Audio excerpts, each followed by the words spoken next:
everybody. Thanks so much for joining us right here on The Right View Ladies Tea. Tonight we've got some very exciting ladies, joined by politics editor for Breitbart, Emma Jo Morris, and host of Stacy on the Right on Sirius XM, Patriot Stacy Washington. Emma Jo and Stacy, welcome. Excited to get you both because neither of you have been here. Stacy, I've known you for like 100 years. Okay. Emma Jo, this is really our first meeting.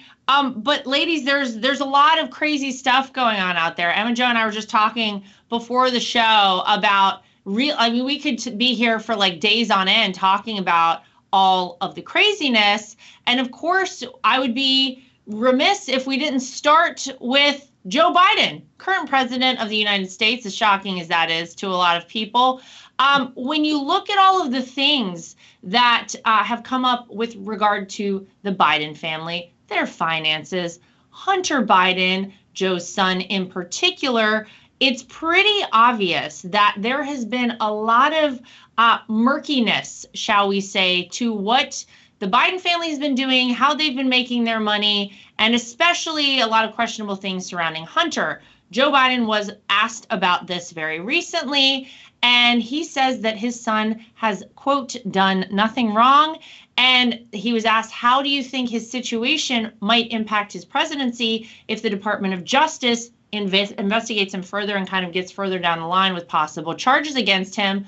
And Joe Biden said, Emma Jo, by making me feel proud of him, that's how it would impact his presidency. Joe Biden doesn't ever seem to be concerned about any of this stuff. We think back to the 2020 campaign and the number of times he was asked about things specifically in this line of questioning with Hunter. And of course, he lied about it then, said he had no knowledge of his son's business dealings. We know that wasn't true. Is it just, Emma Jo, that Joe Biden has forgotten all of these things, that he is so far gone at this point, he just doesn't have any recollection of all the horrendous things that have happened as it relates to his son Hunter and the Biden family? Or what should we make of this?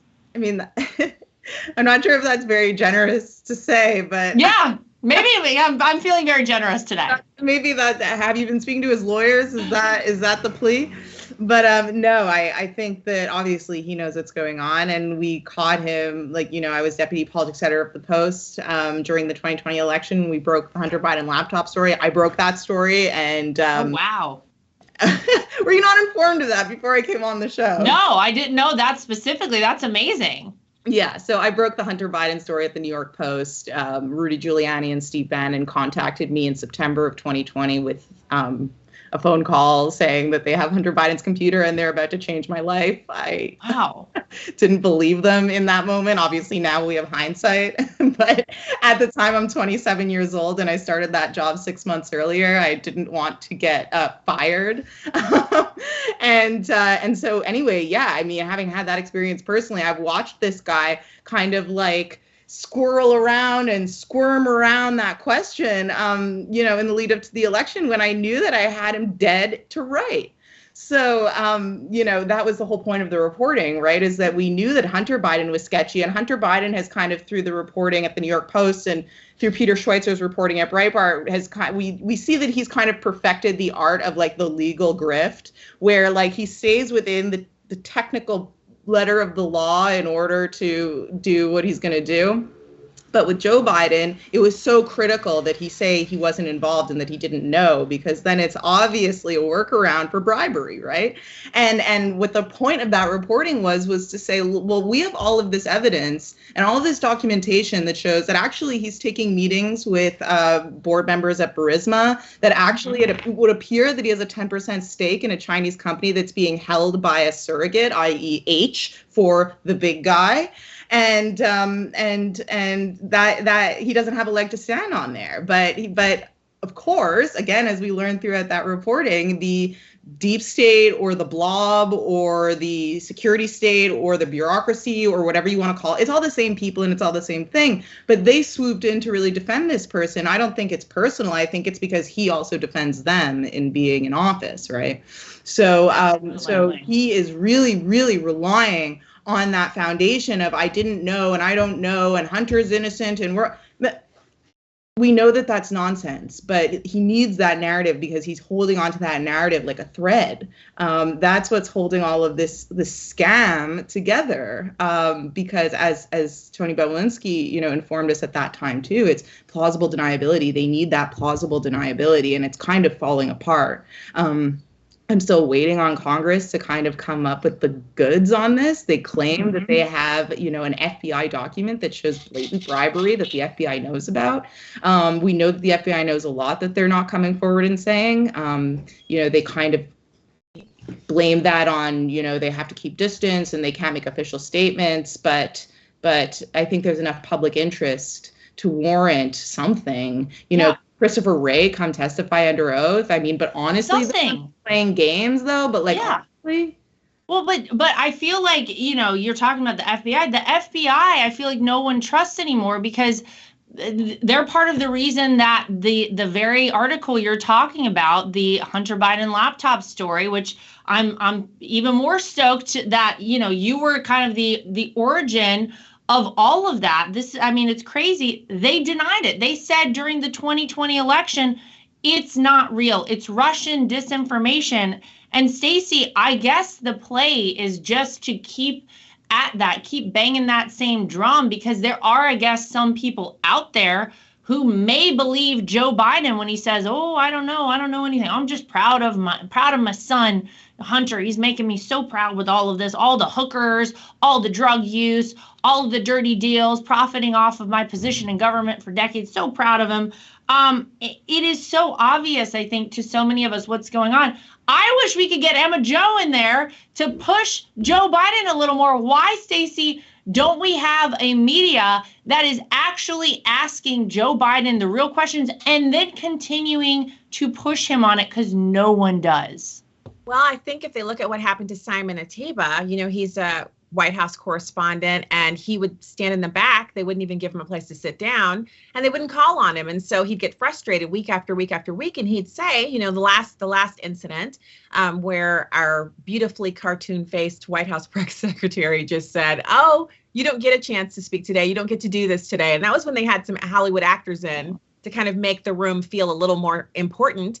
And she literally told him, "You can't ask a question," even though he said, I have been here and you haven't called on me in 9 weeks. And some of his colleagues said, "Stop interrupting.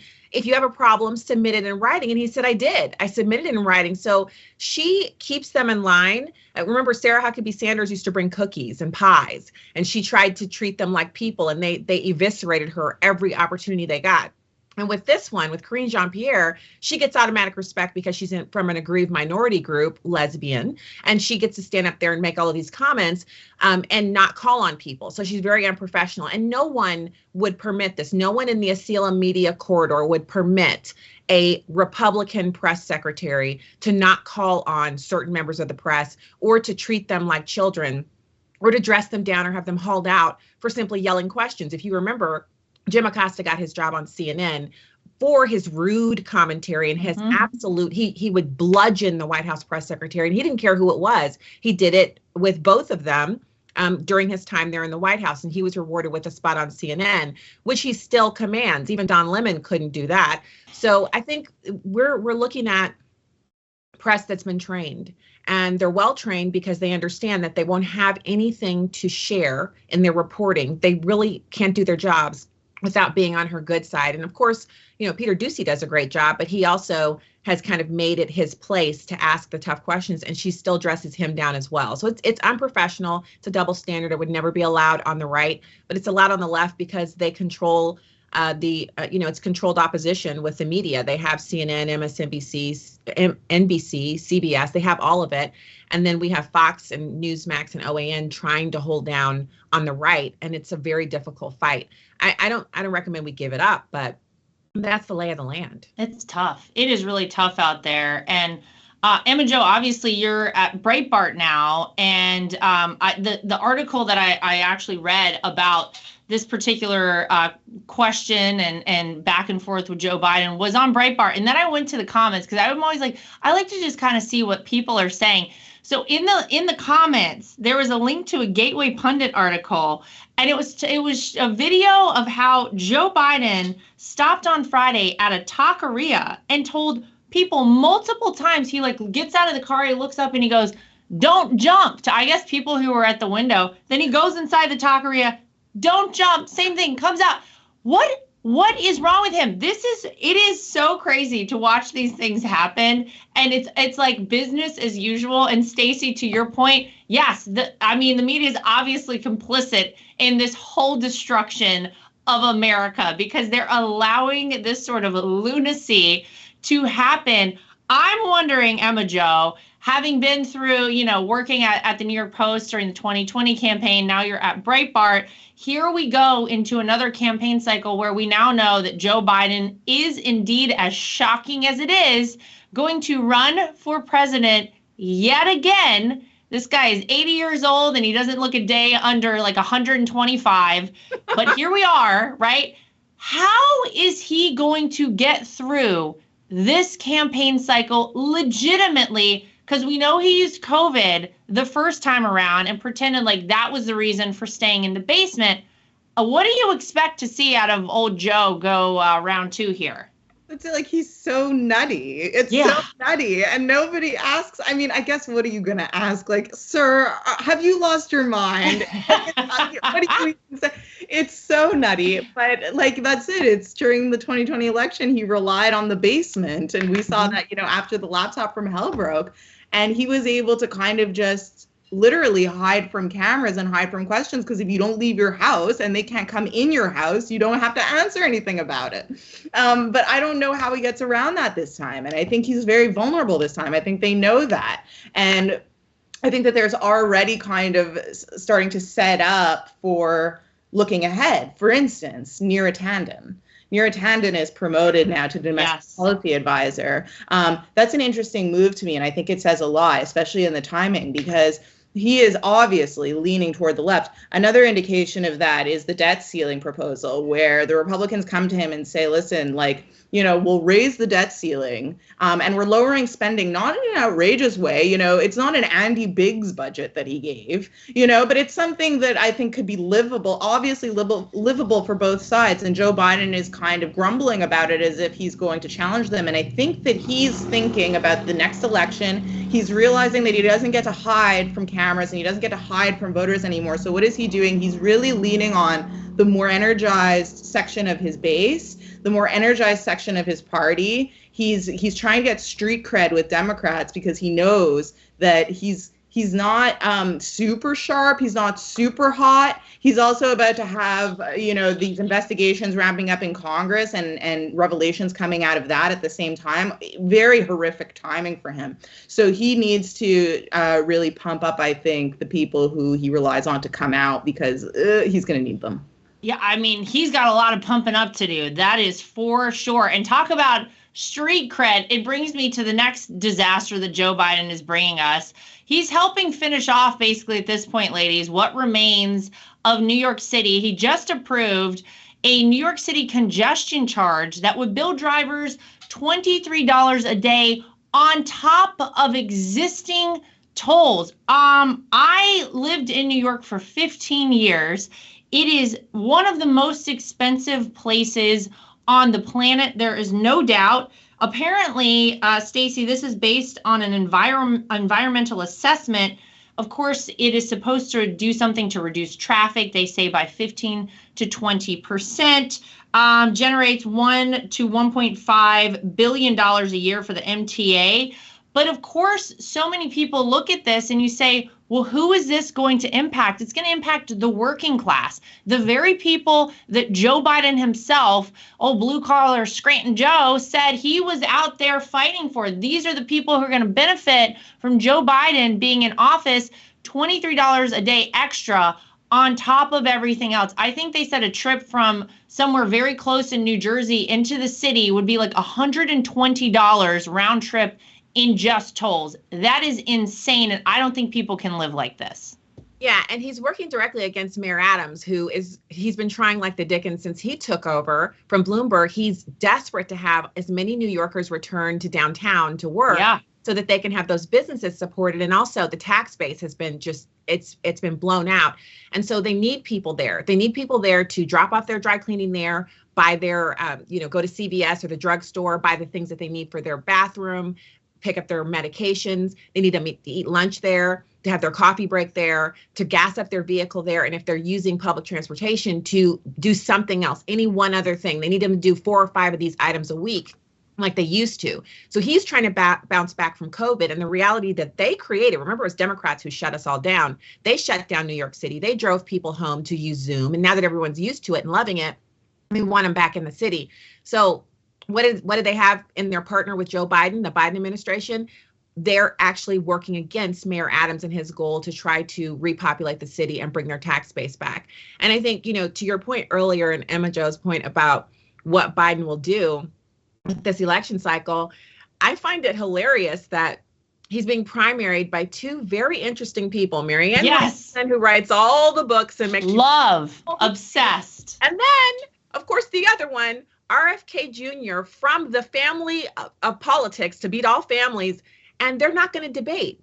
The Democrats are literally saying our guy can't be up early in the morning. He can't be up at night. He's not good in the middle of the day. He's not good in the middle of the morning. He's over 80. There's a running ticker of how old he is over at the award-winning Washington Free Beacon website. If you're ever just sitting up drinking your coffee in the middle of the afternoon, ladies, and you're thinking, how old's Joe Biden right now? freebeacon.com, and it'll tell you up to the second counter how old he is. And let me just say, I love old people. I think getting old is amazing. I want to get old too, but not like this. Not like he's doing. I love to have faculties and be sharp, like super sharp. So he's really, he can't debate. He can't run a campaign. He can't keep up with former President Trump. Remember how he danced his way across America 5 or 6 times in one campaign, had more rallies the second go round than the first. Joe Biden won't even have a quarter of that. He won't even have a 10th of that. He doesn't have that energy. He doesn't have even a 1% of that mental acuity. And so it's going to be interesting to see how the Democrats, who are constantly talking about how the right is a fascist organization full of racists and that we don't believe in diversity, how are they going to match those accusations against us up against their party not having any primary debates for a primary season for their candidate? I just don't see how they can pull it off. They look like hypocrites. It's amazing to watch. I love Marianne Williamson. Let me tell you something with the crystals and all of that, Emma Jo. I'm totally here for that, and I love everything happening. The truth is, you bring up RFK, Stacy. Think about the days of the Kennedy Democrats. These people are Republicans today because the left has gone so far left, right? And I mean, I think that truly.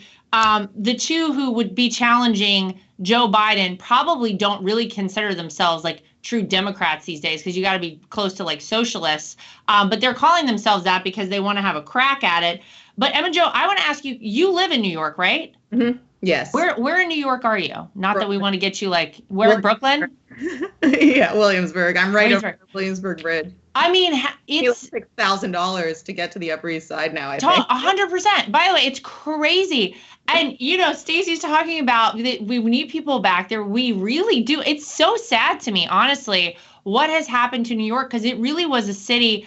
I was like so many that I moved there from North Carolina, and I was like, if you can make it here, you can make it anywhere. I lived there for 15 years, and I had some of the greatest times of my life living in New York, and I truly love it. It makes me sad to see what's happened. I'm sure you see the same things that I do when I go back, which is that Brooklyn.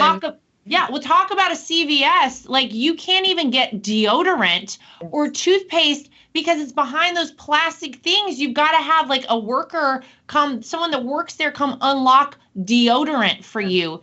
It's outrageous. How long have you lived there? Yeah, well, so I've lived in New York for 7 years. The reason why I moved to Brooklyn was during COVID, when they literally emptied out asylums into Midtown. I I worked at the New York Post. I worked on 6th Avenue. Before that, I worked at Fox News, also on 6th Avenue. And so I was living in that neighborhood. And then when COVID happened, it became instantly unlivable.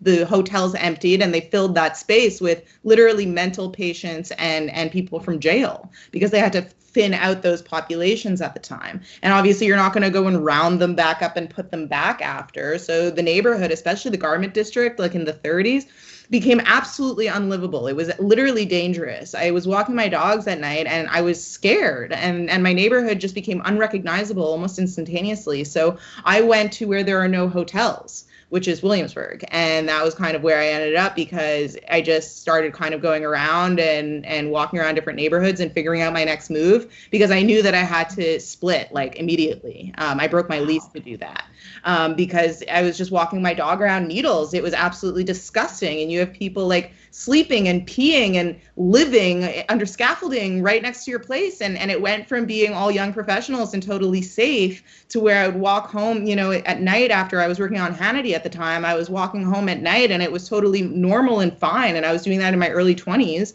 to not normal and fine at all. And now they're trying to rehabilitate the city, but by cutting off traffic, like you're just basically decreasing the amount of cabs and Ubers people are taking. It basically makes you cut your night short because, you know, if you can't take a car home, it means you have to leave before the subway gets scary. That's basically what it means in practical terms. And restaurants are already closing early. Bars are already closing early because of the crime rate. The insurance is too high to stay open. And I think that this is just going to exacerbate those problems, which are the real problems impacting industry. It's like not enough foot traffic, not enough people coming into the city, not enough reason to come into the city, and not enough places open late at night, which was a big part of the economy and a big part of the tourism industry, which is all just getting hammered by this policy. It's only something that you could do if you're literally just working in virtue signal terms. Yeah. Well, then that's, of course, that's all that matters. It's absurd. Yeah. Zero practical application whatsoever. It's just to say something about something, the environment or whatever. Yeah, totally. Well, and by the way, it's so true because what you're talking about with like not wanting to walk around at night, I lived in the same place in New York City for 14 of the 15 years that I lived there, okay? And it's just north of Fox News, and I can't tell you the number of times I would do Hannity. I would do, you know, one of these late shows, and I would walk back to my apartment, which is like, you know, 12 or 15 blocks north of Fox, and I was never scared. I was in New York last Tuesday, and under no circumstances was I going to walk even 2 blocks after like 9 p.m. I was like, I'm not doing this. It is insane how different New York has become in a very short period of time. And this is obviously the opposite of something that will help to implement these charges. So get ready, Emma Jo, because like you said, to get to the Upper East Side, you're going to be paying thousands of dollars a day, apparently, to go anywhere. It's crazy. And it's similar experience as well. Back in March, I was on Outnumbered, and I also do my show from 9 to midnight East. And so I did that during the day. And then that same evening, my hotel's like a block and a half away. And I went through the shortcuts, which are between the buildings. So I didn't have to make the whole block. And I went in, I felt pretty good. On the way home at, 12:30, I was like looking around, and you can see urine on the sidewalk, and you can, there are people walking around, prostitutes openly soliciting right there on 6th Avenue. And so I took the shortcuts and I speed walked back, and I did that 3 nights in a row until I came home on that Thursday. But it was great to be there. And, you always want to go to the mothership, SiriusXM. The building is literally across the street from Fox. But I don't know that I would ever live there, obviously. Midwesterner, it's too big and too fast for me, but I feel like I just didn't feel as safe as I used to doing audience panels on Hannity 7-8 years ago, where I would literally leave there at night. I remember watching Gutfeld, leaving at night, late at night, and just, walking along, going and getting food, because, the place is never closed. New York's never closed. You can get food in the middle of the night and then go back to my hotel. I would never do that now. And it was especially pressed in upon me because I just felt the difference. It feels different there. It doesn't feel safe. And you don't feel like you can just walk around as a woman by yourself. It's It's crazy. These are like it's like the pre-Rudy Giuliani days in New York now. It's really crazy how fast that's happened, but it really has turned the fact that there are people like openly prostituting themselves out on 6th Avenue, Stacy. That's wild. I didn't catch those, but maybe my next trip I'll see some of them. Well, if you past midnight, I don't recommend it. Yeah, not recommended. Not on the big to-do list there. All right, this one really has me. Everyone loves the song YMCA, one of my father-in-law's favorites. Everyone knows that it's fun to stay at the YMCA. Something not fun that happened at a YMCA. There was a trans woman. Here's the headline of the article, and all I want to do is read it, and then Emma Jo, I'm just coming straight to you. Trans woman is cleared of flashing her penis at 3 women using Ohio YMCA after judge ruled she's too fat for her genitals to be visible. Go ahead. I feel bad laughing at this, but it's also kind of like if you don't laugh, you'll cry, because that is just the most clown world headline you can imagine. Yeah. Like everything wrong with our culture crammed into one sentence. And that's something that we're obviously going to see with people. Listen, I actually just wrote a big series about the transgender issue, and it's made me really feel really like I'm very interested in this topic, and my mind is on it, and I tend to be of the belief that it is not real. I just don't think that. I think that it's a cosmetic solution for a mental illness that doesn't have a cosmetic solution. But okay, fine. Let's take some people's claimed dysphoria at face value. You will inevitably have people who abuse that allowance that you give to people who, let's say, do maybe come by it honestly. And of those people, I think it's maybe 0.1% of the population, if that. But this is a classic case of that, and you're seeing it all over the place. You're seeing it in jails, you're seeing it in gyms, you're seeing it in sports, where people are seeing an opening and they're abusing an opening. And this is obviously a predator, a morbidly obese animal predator who is taking advantage of people, honestly, who are suffering. These people are suffering, and then they're going through these horrible experiences of this cosmetic surgery that mutilates them and butchers them, and then that's bad. And then what's worse is you have sexual predators preying on women. Right. The whole thing is just kind of it's a dystopian nightmare, to be honest. Yes. I Stacy, sometimes I read things. I was kind of skimming through and looking at articles. I had to go back at that one, and I was like, is this real? Like, it is a dystopian nightmare, as Emma Jo says. I can't even believe it. This individual, by the way, goes by Rachel. Her real name, or her male name, is Darren Gleans, I believe you pronounce it. This was in Xenia, Ohio, I believe, outside of Dayton. And this individual has not had gender reassignment surgery. So imagine you're at the YMCA, maybe you went to swim laps, you get out of the pool, you're in the locker room changing, and you turn around and this is going on. Apparently this lady, man, whatever we say, has had several complaints that date back to 2021. And in one of these instances, there were 3 juvenile girls, like under the age of 18, who said that they saw this happen and saw this man naked in the women's locker room. And it does just kind of concern me as a mother of a girl. What happens? What are you supposed to tell your kids now? Because I'm sure my kids will be in a locker room at some point, and I won't be around to explain this to them or to give them pointers. And at this point, people are just kind of, if you say you feel a certain way, you're just allowed to go into that locker room. What are we doing? Well, so there are a few things that are constant, and I'm like you. We have 2 daughters and a son, and a few things are constant. The number one is, being a parent nowadays is a full-time job, and it's a battle position. It's not, yes. Being a nice mom, that went out 10, 12 years ago. If you're not able to kind of go into a rage and really get into defensive mode and then offensive mode, you can't mother in 2023. And so you have to talk to your kids about the fact that when they're in spaces that are meant for women, they have to expect and be prepared to immediately leave that space if they're presented with a male body. And, that this is a disgusting thing to have to discuss. But if you've been open with your children about their human sexuality, anatomy, physiology, biology, you then can have this conversation with them and be very proactive about it. And I've been talking to my kids in correct anatomical terms since they were 3 years old about their bodies and about the bodies of others and how those things should never intersect and there should not be any touching or looking or showing. And so we're very comfortable at this point, now that they're all young adults, with me warning them and kind of, sending them stories and text message to kind of get them to where they need to be mentally, because this is not mainstream news. You have to really be plugged into right-sided news to get these stories. But there are a few things that are pretty constant. If you look at every single one of these stories and you put them into a matrix and categorize them, you'll find that all of the individuals have had previous interactions with law enforcement. They're all wearing something or doing something with their body that is not normal, and they're trying to exhibit it to a woman.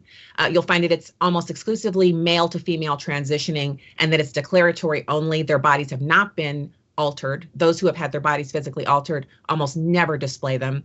Those who have not had their bodies altered are almost always in the process of somehow exposing themselves to women or children, and they never do it to men. And so when you look at those things, you see a pattern, and it's not just mental illness, it's criminality and pederasty that we're dealing with here, because these people want to victimize others. And so then the question becomes, why are we allowing it? And so the bigger conversation has to revolve around how we all proactively put a stop to this, because we would never allow it if it was heterosexual pederasty that was going on in public places. We would shut these places down. We would stop it because it's supposedly same sex. We're afraid of it. I fear no man. And we should never fear those who are mentally ill and who are trying to literally, they're predatory towards women and children. It's so angering. And I just feel like, the moms have been cowed into silence. We've seen these young women who are competing against these biological males having their slots at college and their awards taken away. Their private space is violated. And we're all just kind of sitting back waiting on someone to do something. It's us. We need to do something. We should no longer permit this. And when we start standing up, it will end, but not until then.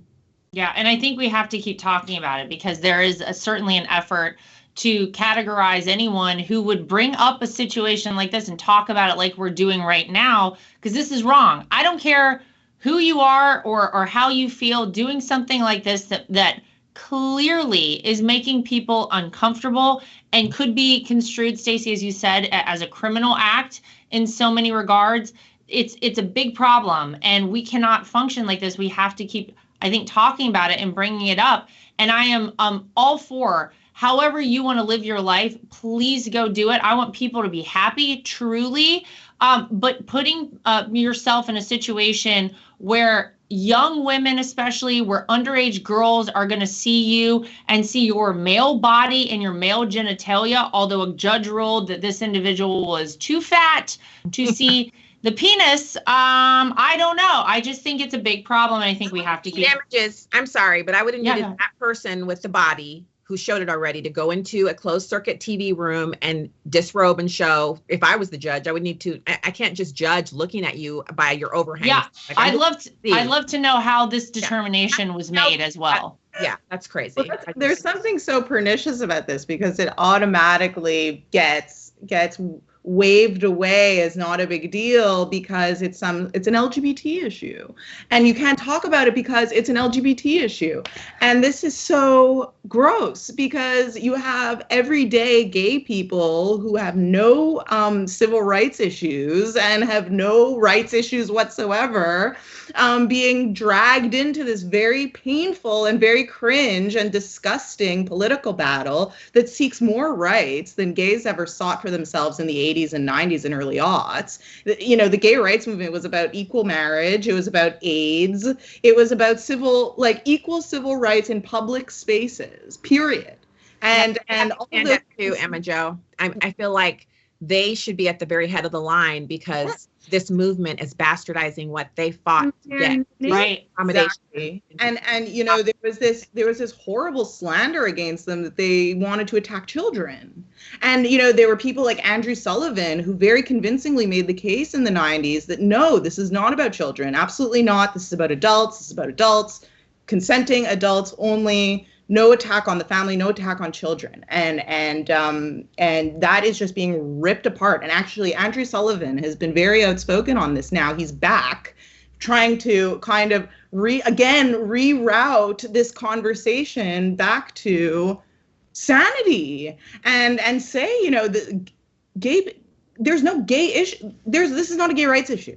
And right. Predators, sexual predators and child predators trying to call themselves LGBT and make this some sort of political crusade on behalf of no. I mean, there is no LGBT as far as I'm concerned. There's no T. It's not one community. This is a totally different political interest. This is a totally different conversation. It's a totally different experience. Well, and it has nothing to do with anything. Yeah, it's attacking women and children, but you know, it can't just be dads. It can't just be moms. It can't just be LGB, right? It has to be every single person who believes children have a right to be innocent, that they have a right to be protected, that women have a right to their own spaces. Every person who believes that, regardless of political party or any other belief, you know, we can always be friends over a single issue. I've actually seen tons of stuff get done at the local level where people who disagree on everything else will get together on one issue. Maybe they don't want a new park or a hotel, or they want a park, or they want new libraries, whatever it is. They get together on that one issue and they work together to solve it. This is one of those places where we could all stand together shoulder to shoulder to protect children and women's spaces.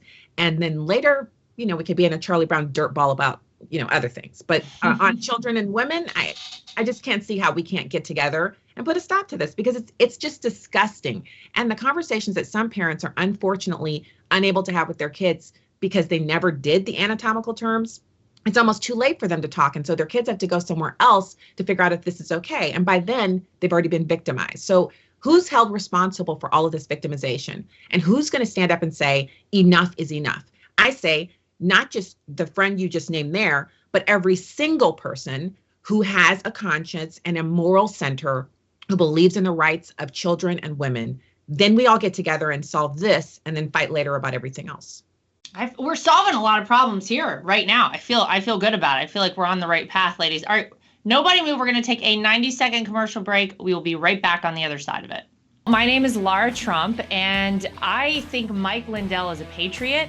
He is someone who loves this country, is willing to fight for this country. If you go to mypillow.com today and use promo code Trump, again, promo code Trump, you will not only save money, but you will help us continue this show and other shows like it, and help us continue the fight for the future of America. If you're listening right now and you want to get these products, go to organicbodyessentials.com, use promo code Trump, save yourself a little bit of money, and do something great for your skin. One way to protect your money is by investing in precious metals, gold and silver. That's always been a great way to make sure that you keep your money and you keep it safe. When you go to bh-pm.com, use promo code Trump.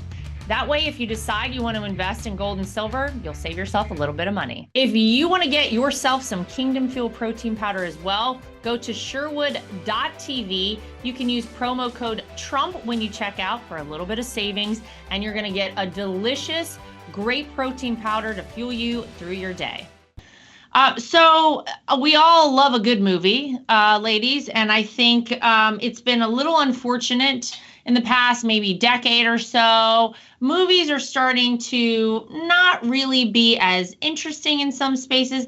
I keep waiting for some big movie to come out that I'm really jazzed up to watch. I haven't found one yet. We know that Hollywood is basically woke, and if you thought things were going to get better, they're not. Just wait for it, because the Academy of Motion Picture, this is the group who runs the Oscars, will disqualify from Oscar contention for Best Picture any films that do not have enough Black, gay, or disabled actors in the films. That in and of itself, I think, is a little crazy, but I'm not surprised, because here we are, it's 2023, and this is the kind of stuff that we're doing. Emma Jo, Richard Dreyfuss, a lot of people probably remember him from the famous Jaws movies, as well as What About Bob, one of my favorites, all-time faves. He called it out, and he said that it was patronizing, that they were treating people like children, and why are we having to anticipate hurting someone's feelings? He says it makes no sense. What do you think about the new woke stand for the Oscars. Well, yeah, I think that point is very well made. I think there's 2 points to be made, and he made a second one too. I think in that further down in that conversation. But the first point that he made, it's patronizing to the people who they're trying to quote unquote uplift. Because if you're giving somebody a role, because you have to meet a racial quota, so basically you're giving somebody a role based on an immutable characteristic that has nothing to do with their talent, their intellect, their experience. You're reducing them to that characteristic that they didn't choose. But that's, a cliche point, and we all know that. But it's only the most detached and elitist people would think that it's any sort of honor or accomplishment to treat somebody that way. It's so rude, and it's so reductionist of people who really do have talent, who are part of those marginalized groups, and now they're questioning themselves, obviously, naturally. When you put that much attention towards something like that, it's all anybody can think about. And then you get a role and you're not sure, have I earned this, or is this kind of like some sort of token move, which is just gross. Like, it's so insulting, and it so undermines the work that goes into getting these things done. But anyway, aside from that, I think the more important and kind of deeper point about this, and we were talking about this just before the show, is art can't be political. Once art gets forced into some sort of political narrative or political box or political directive, it ceases being art. The whole point of art is free expression. That's literally the whole point of art. Once you force it into a box, especially a political box, which is like the least inspiring thing. Yeah, the worst. And then it strips it of its essence, and then it's worthless. And that's why you see so many of these movies out of Hollywood bombing, because they're no longer about expression. They're no longer about the point. Like, they've lost the point, and it's just to make a political point, which is obviously just boring and alienating. Yeah. I mean, Stacy, it's not surprising to me, because we've seen this path. We've seen the path that we sort of started out on. And I mean, they weren't so blatant in saying, here are the stringent requirements for Best Picture if you want an Oscar. Here's the box you've got to fit into. It's ridiculous. But Emma Jo and I were talking before this episode, and we were saying, even like comedy isn't funny anymore. No one wants to do anything good. Everything sucks because everything has to be so PC. We're all, I feel like, self-censoring all the time. This is ridiculous. This is not going to, in my opinion, make movies any better. This is not going to get me to want to go watch any of these movies, sadly. So it's affirmative action for the movies, and it totally sucks. And so we're a huge movie family over here. Like, just name the movie, we've seen it. We have a huge DVD collection, and we have been known to do, we'll do like a marathon of every movie in a certain series. They're still doing DVDs over at Stacy's house. I love this. What's a DVD? I feel like you can protect it from being changed. I mean, seriously, you guys, you have... They can delete out scenes from movies. And so if you own a live stream, like we own a lot of things on Prime, but they can actually take that away from you. It's your ownership of it is conditional, meaning it has a time length if they say so. So you can buy it, but you never really own it. They're going to come for those too, Stacy. Just wait. We're literally in George Orwell's 1984. They're going to come for the DVDs. Next, they're going to take them. We're in the Midwest in a buyback state. I'm not worried. I'm not, and there are other places in the country where you can't really defend yourself, but we have castle law here in Missouri. But I'm not worried about the DVDs. What I'm concerned with is what Emma Jo just highlighted there, which is that the things aren't good anymore. So you saw how well Top Gun did last year. It's Top Gun Maverick. It was the #1 box office draw last year. It was so good. We saw it 4 times. It's the only movie my husband and I have gone to see in the movie theater in probably 8+ years. And it was no joke. So good. It was great. Still good. It was meritocracy. It was the best of America. It was our military might. They blew stuff up. We got to feel the rumble of jets in the theater. Mm-hmm. I could almost smell the JP-8 like back when I was on active duty in the Air Force, and that was the first thing I smelled in the morning. Nothing like a hot F-16 taking off while you're holding your cup of coffee and your hand is shaking. Love this. So energy pumping. And so it took me back to those days, and I loved it. But you know what? Tom Cruise cares more about his movie legacy than he does about being woke. And he's uncancelable, so he can actually go out and do those kinds of movies where other people need to pay attention to the quotas. So you know what's going to happen? things will only get worse. And my husband and I, we don't subscribe to Disney Plus except when The Mandalorian is going on. And they're really in a big fight over whether or not to take that show in a woke direction because they got rid of Gina Carano and saw their numbers drop. And so they don't want to lose the audience, but they have to go woke. And so people are still watching because it's not woke, and they have that cute little, Grogu is so cute and everybody wants to keep watching him.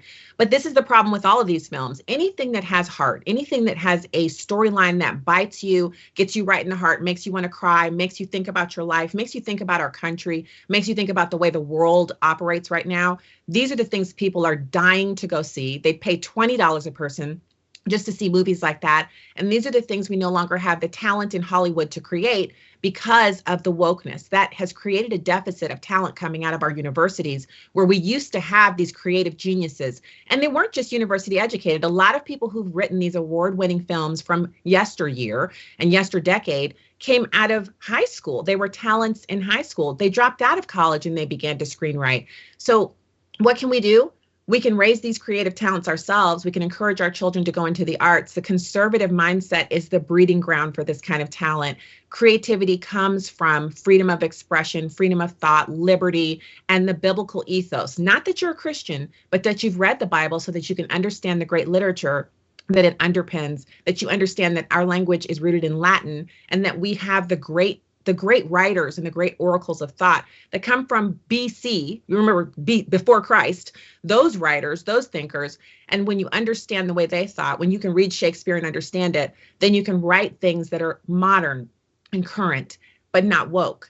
We have to cultivate that talent now because people on the left can't do it. They're either aborting their babies or turning them into the other gender that they weren't born. And so it'll be our children who will grow up to write these stories. Your children, Lara, yours, Emma Jo, your children will be the ones to write these new things. Now, all my kids are in STEM. They're not, only one of them writes and not for a living. So I'm going to leave it to you ladies, but I'm encouraging anyone who's watching this show to cultivate that talent in your children. If you have a reader, if you have a deep thinker, if you have a creative mind in your household, to cultivate that, because your child is going to be making these movies, writing these stories, writing these great books that I hope to read in the future, because Hollywood can't turn that talent out anymore. They've gone woke, and that is the destroyer of all things creative. Take it from someone who's seen every movie. I've seen every movie except the horror, every single movie. I know I'm not a stuff when I see it. I'm not a horror movie watcher myself. By the way, the whole time my husband and I were in the theater watching the new Top Gun movie, I was waiting every second for something to happen. I'm like, well, where is it? Where's the woke now? The whole time. And when it was over, I kind of looked at him and I was like, it didn't happen. Like, okay. Yeah, I told my husband, I was like, it was like a shower for my brain. There was nothing. Yeah. And it was a real very nice story. And the woman was not 12. She was similar. Yeah, exactly. Oh my gosh. But not like overbearingly feminist. And so there was so much to it that was fun and thought provoking. And if you watch it more than once, you can catch these little nods that Tom Cruise placed in the film to the old film and to old America. Mm-hmm. I mean, there's so many nods in there to our great history as a military country, as a military might. So I think every filmmaker who wants to make money in the future should go watch Top Gun Maverick, take notes on it, break it down scene by scene, create a book out of it, and then write your next screenplay using the foundational concepts in that film if you want to save your career. Otherwise, it'll only be leftists watching movies. And you know what's so funny about that, Lara and Emma Jo? They're just like everything else. They're not the consumer. They don't shop at Bed Bath & Beyond, but they destroyed it. They don't shop at CVS and Walmart, but they're going to destroy that. Everything they destroy, these are places where we shop. These are our businesses that we frequent. I mean, who has the best bathrooms and the best kitchens and the best? It's the conservative chicks. We're the ones who are decorating and putting wreaths on our doors. We're the ones who have Instagram accounts about our antique books. I collect dictionaries. I don't know any leftist women who do. So I'm telling you, if we want it, we're going to have to maintain it and create it for ourselves, because they're just destroying everything. And we're the ones who are the consumers and the creators and the buyers of all of these things. And we have to maintain it. Well, here's something that won't make you feel any better, Stacy, about the upcoming generations. We all know that the colleges are basically failing our children, the next generations. They're just indoctrination camps at this point.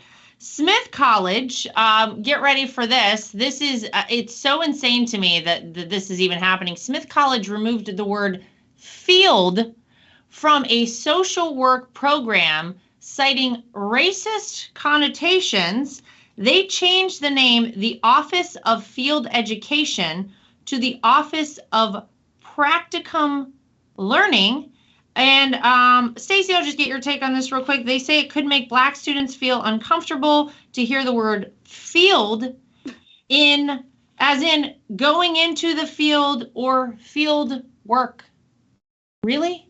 So that's why I collect the dictionaries, because words that fall out of the lexicon can then be misconstrued in this way. And one of the most beautiful things about English is that we have one word, and every single word in our language can be used 50 or 60 different ways. Mm-hmm. And because of that, English is a very different, very difficult language to learn, because people from foreign countries are used to having maybe one or two or three ways a single word can be used, and we have so many more.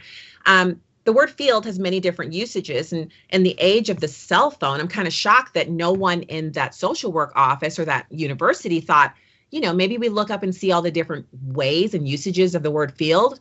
When I hear it, I think of fields that I could own, turn into wildflower gardens or maybe put houses on. I think of things that I can actually purchase. The word field should not have been banned, but this is the way the left uses Blacks. They use Black people to limit and to insult us, and then they take that insulted minority group and they use us like a hammer to destroy other things. This is ridiculous. And also, who do the social workers actually serve? And what good are they doing to society? That's a whole other question. Why can you go to school to be a master's in social work and actually go in there, spend $80,000, $100,000, come out with a master's, and you still only earn $39,000 a year? Like, what is going on with that? So there's a whole lot wrong with the social work and the social workers. And it doesn't surprise me that it's Smith College, because they're totally woke, but it's dumb. I, for one, am tired of hearing them use Black people as the excuse for why they're doing something else that's totally moronic. It's just like so insulting. Yeah. Oh, I mean, Emma Jo, to Stacey's point, no one wanted to look up field and the multiple uses of it. To me, it's like an area of study is a field, right? Like that to me is insane, but it's no different than the New England Journal of Medicine now suggesting that students should be broken into groups segregated by race for medical education. And this was so that Black students can express themselves without having to care for the egos of white people and worry about white fragility. Can't see what will go wrong there if you are segregating people based on race. How moronic is this one too? It's all kind of crazy. Yeah, I mean, well, we've known that obviously universities are like fertile ground for this horrible, disgusting ideology, but it was really specifically the liberal arts faculties where it really began. But it's horrifying to see this creep into the mental health and health faculties, because that's stuff where you're not just sitting around in a room pontificating like you are in political science classes. These are applied degrees that have particular fields of application that can't use that word in some cases with life and death. You have to put a trigger warning before this. Yeah. But if you're racializing medicine, whether it be mental health, in the case of social workers, or whether it be biological health in the case of doctors, it reminds me of a very dark time in this country, and where you still see this, around the world, for instance, in South Africa and post-apartheid South Africa, where you have race standards for healthcare. And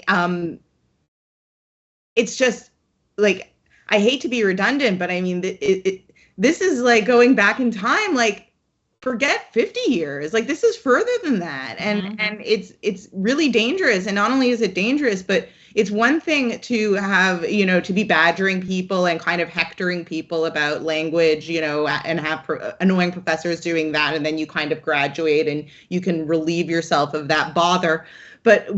something like that, this will follow people wherever they go throughout their life. You have to see a doctor throughout your life. And I don't want to be giving birth and have the doctor walk in and be talking to me about how I'm white, actually, so I need different care. It will breed rage in the population and discord in the population, and like social fraying that I don't know if we can handle that long term.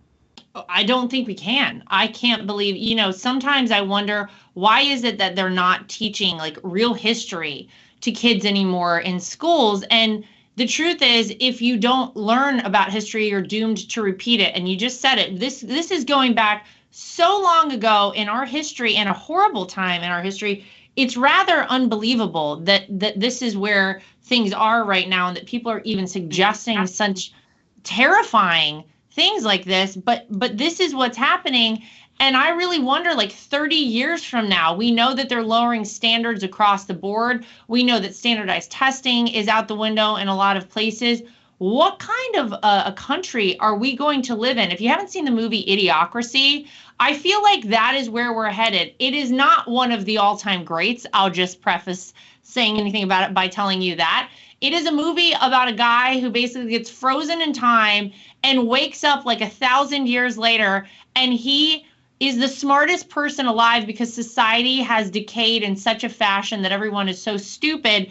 That's where we're headed if we continue on this path. We'll have no technological progress, especially in the field of medicine. Like, you just won't have it. And actually, this kind of makes me think of, I'm Canadian, I'm a dual citizen, but I grew up in Canada. So we used to vacation in Cuba when I was growing up. That's a popular vacation destination for Canadians because it's close and the resorts are quite empty. It's all Europeans and Canadians there. So we used to go there and it feels like stepping back in time, because all the cars are from the 50s and the buildings are all the same. They haven't been touched since the 50s because obviously when communism started. And it feels like it was almost just frozen exactly when the communism began, from when the communism kind of got there and began and really took hold. And I feel like that's kind of like where we're going to be, where all progress just kind of gets cut off because, there's just too much control and there's too much censorship for there to be any sort of progression of anything, of ideas, of building, of any progress whatsoever. And so when you do that, like, that's where and it's scary because America really leads the world in medical breakthroughs and in medical technology. Mm-hmm. And when you start racializing math and racializing medicine, you obviously neutralize it because you can't do anything with it. Then you've taken away the purpose of it. And I went, the whole world goes to hell in that case because it's America that leads the way in all of these treatments and all of these facilities and with all the doctors. The world sends their best minds here to learn. And if you're going to do that to the medical universities, that's all going to stop. The money is going to stop. Yep. Yeah. What were you going to say, Stacy? Go ahead. Well, it's yes, you have huge swaths of America that would be in the idiocracy category, but there are always people out there, right? I just will speak for our family. When we didn't like what the public schools had to offer, we moved our kids to a private Christian school, and they learned rhetoric and logic, and they learned how to read Latin, and we took it up a notch. And whatever they didn't get in public school, I was always there to supplement and give them the great books. And then, of course, they moved again after that, and one of our kids actually homeschooled herself for her senior year and went to college at the same time. And there are other families out there. I think there's always going to be a part of America, a huge percentage, actually 30-40%. No matter what's offered in public, no matter what's acceptable, they're going to go to the source document, the Bible, and they're going to say, I'm responsible for educating this child. And one day I'm going to stand at the judgment seat and be held accountable for whether or not I did the right thing by these kids that God gave me. Because as much as I love my kids and they're mine, ultimately they belong to God. And so they're loaned to me to train up in the way that they should go so that they can be released as arrows to hit their mark for this world, for their duty, for their contribution to our country and to this world. And so I hold that responsibility as my highest honor, but it's also a duty. And I don't want to be found wanting when I'm asked what I did with these 3 precious, gorgeous resources. And so there are millions of us out there who are my job in life is to make sure my kids get out there and do what they're supposed to do so they can crank out some grandkids for me so I can walk in the land, which is, grandchildren are the land. That you want to walk in. They're the future field of your dreams. That's where you want to go. And so there'll be a lot more idiots in America if we allow these standards to continue to be lowered, but there'll always be a group of people here and in other countries where idiots prevail. There are always still people of intelligence and great thought who are trying to bring things back to the place of normalcy, which is not idiots. Like, the morons should not be in charge. And the fact that we have so many in government right now is a wake-up call for us that we should be doing more to get the smart people back in the room and to get them in charge and to make it possible for them to contribute. I think one of the biggest tragedies of the last 6 years is watching great people being torn down and persecuted for being intelligent and having great ideas. And that is the warning from the left, that if you're brave, if you're smart, if you're successful, if you've done great things with your life and raised great kids and you have great grandkids and everybody's tall and thin and beautiful and probably used to be a supermodel, that they're going to try to tear you down and make your life a living hell so that other people like you, other successful, smart people won't get out there and do what you did, which is change America for the better. And we can't let them win. They can never win in their quest to end people, great people who've done wonderful things for us and changed our lives for the better. We can never allow those people, those morons, those idiots, to actually prevail in stopping smart people from getting out there and working for us. Like we saw with the Trump administration, so many great people, so many who went through the gauntlet and came out the other side and survived. And we're hoping the same for former President Trump. I know for me, I'm praying for him to survive because he can't get taken down. He's the representative of us. And there are other people out there who are smart who aren't coming out to work for us because of what they're doing to Trump. Mm-hmm. So, it's a huge battle, but we're here for it. We're not here by accident. We were born for this time. We were born to stand up and fight during this time, and we're going to do it. We're already doing it. We're sitting here having the best conversation probably had on TV, at least in a week. I mean, how long? At least for this week. Yeah, we'll take it.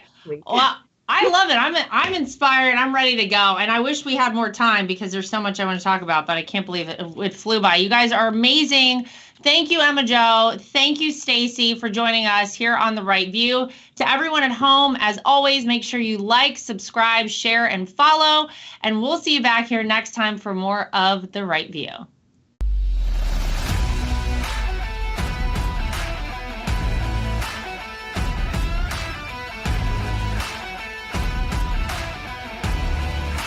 At The Right View, we're very proud of the fact that we are independent. We get to say everything that we think and everything that we feel. We have no woke companies guiding us or telling us what we can and cannot say.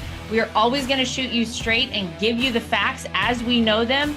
And that's why it's important to support independent outlets like The Right View. My name is Lara Trump, and I think Mike Lindell is a patriot. He is someone who loves this country, is willing to fight for this country.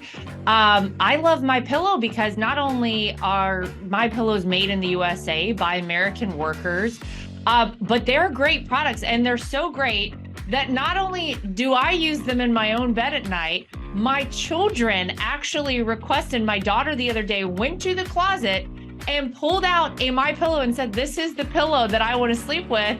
And I gotta tell you, she loves it and will have nothing to do with any other pillow. So it's a big hit around our house. My dogs also happen to sleep on MyPillow dog beds. So all around the Trump household, we're big fans. If you go to mypillow.com today and use promo code Trump, again, promo code Trump, you will not only save money, but you will help us continue this show and other shows like it and help us continue the fight for the future of America. Inflation has impacted all of our lives. I don't think anyone can go to the gas pump or the grocery store without noticing that it is a major factor. And unfortunately, it's not going anywhere. It doesn't seem like it's going down in the way that we would like it to.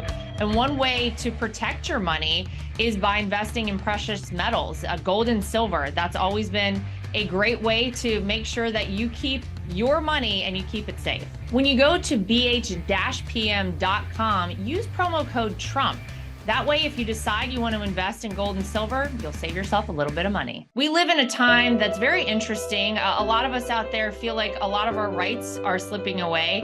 And if you're like I am and you want to have the right to choose whether or not to have a vaccine, how to live your life freely, and you're looking for a great doctor, I've heard amazing things about Dr. Sherwood. He's somebody who you should really check out and check into, and it'll help support this program and keep us going. So go to Sherwood.tv and use promo code Trump. Again, Sherwood.tv and use promo code Trump.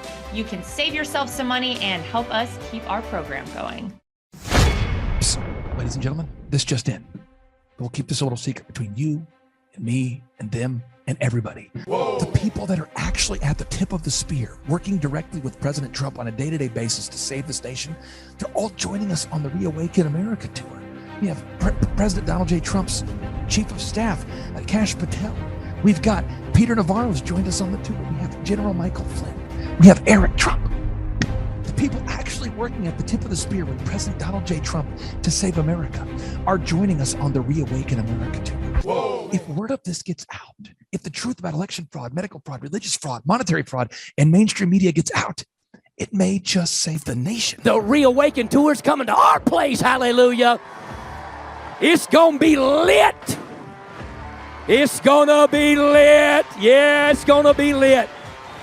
Wide slam open. And now, ladies and gentlemen, on May 12th and 13th, the Reawaken America Tour is coming to Miami, Florida, and to the beautiful Trump Doral Resort and Golf Course. Once again, ladies and gentlemen, the Reawaken America Tour is coming to Miami, Florida on May 12th and 13th. Get your sunscreen ready because General Flynn, Mike Lindell, Amanda Grace, Julie Green, Pastor Dave Scarlett, Dr. Judy Mikovits, Kash Patel, and Team America are taking the Reawaken America Tour to Trump Doral on May 12th and 13th. And then we're taking the God-fearing, revival-starting Reawaken America Tour into Sin City. Yes, ladies and gentlemen, we are taking the God-fearing Reawaken America Tour to Las Vegas, Nevada on August 25th and 26th. General Flynn and Team America will be taking the Reawaken America Tour to Las Vegas, Nevada. And the Patriots will be staying together at Trump International Hotel, Las Vegas, located at 2000 Fashion Show Drive, Las Vegas, Nevada, with zip code 89109 if you want to send them a letter. And yes, Alex Jones will be live and in person at the Reawaken America Tour, Las Vegas, Nevada. Once again, ladies and gentlemen, put it on your calendar. Get those tickets right now. August 25th and 26th. Eric Trump, Dr. Peter McCullough, Mel K, Dr. Stella Emanuel, Owen Schroyer, Alex Jones, Seth Holhouse, Pastor Mark Burns, Pastor Leon Benjamin. We're all taking the Reawaken America Tour to Las Vegas, Nevada, ladies and gentlemen. Las Vegas, Nevada. And that's going to be August 25th and 26th. Thus far on the Reawaken America Tour, we've featured Dr. Dave Martin, the late great Dr. Vladimir Zelenko, Charlie Kirk, Donna Clement Petruska, Sean Foyt, Karen Kingston, Chad Prather, Robert F. Kennedy Jr., Dr. Alan Keyes, Mickey Willis, Roger Stone, Dr. Richard Bartlett, and hundreds of patriotic speakers that you know, including Del Bigtree, Thomas Renz, Sidney Powell, Jim Caviezel, Donald J. Trump Jr., Peter Navarro, Klaus Schwab, Yuval Noah Harari, Bill Gates, and the godless globalists have their annual meeting called the World Economic Forum at Davos. But we that reject the Great Reset have the Reawaken America Tour coming to Miami, Florida, and coming to Las Vegas, Nevada.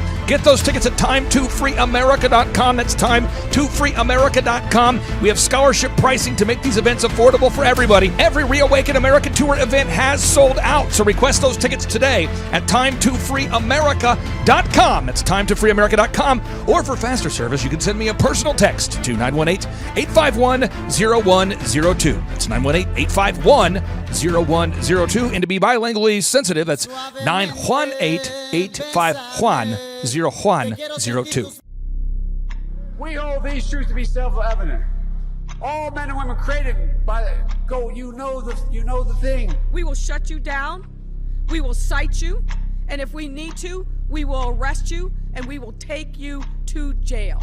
Period. I wasn't thinking of the Bill of Rights when we did this. But no amendment to the Constitution is absolute. God actually spoke to me. He spoke about sacredness.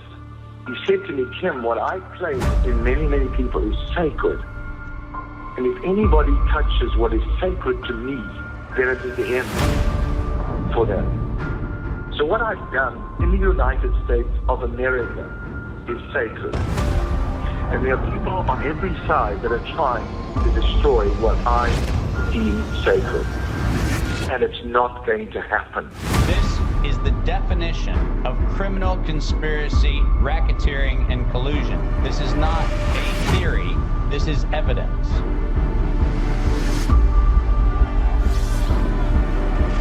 Because I have upheld this country to spread the light to the rest of the world.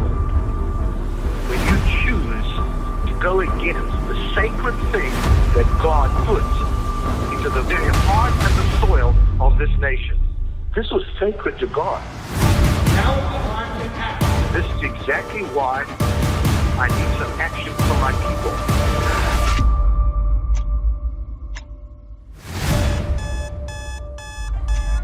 Hello, everybody. It's an honor to be with you.